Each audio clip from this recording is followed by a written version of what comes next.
pagkakatagal mong buksan ng iyong pinto? Aba, ay kita mo ako may ginagawa pa rin iba. Pandaliktik na ako pagkatok din eh. Eh bakit ikay nandinin na naman? Bagong gupit pa ah. Ay, syempre. Ako'y magbabayad ng aking utang. Kanina mo lang inutang, magbabayad ka na agad. Abay, ganyan talaga. Akala ko sa isang linggo pa. Kaya naman ang nangyari nga sa akin. Ako'y hindi makatulog sa aking utang. Isip na isip ako sa aking inutang sa iya. Aba, klaseng ikay nakapay out sa akap ah. Anong akap? O yan damit mo ah.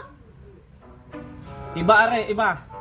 Family is love, pa, akap. Iba are sa akap, pa, akap.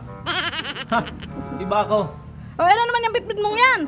Aba, babayaran nga kita ng utang. Magkano aking utang sa iya? 20. Babay tiga.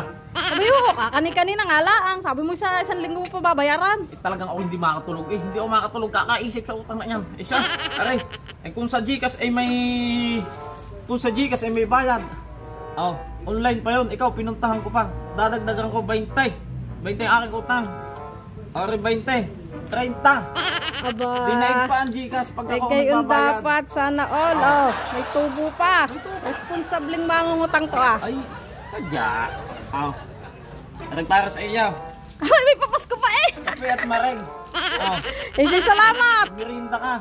Ganyan ako pag nangungutang, kaya sa susunod, pautangin mo uli ako ha. Gege. Oh, sige na. Sige, salamat. Paakap-akap pa.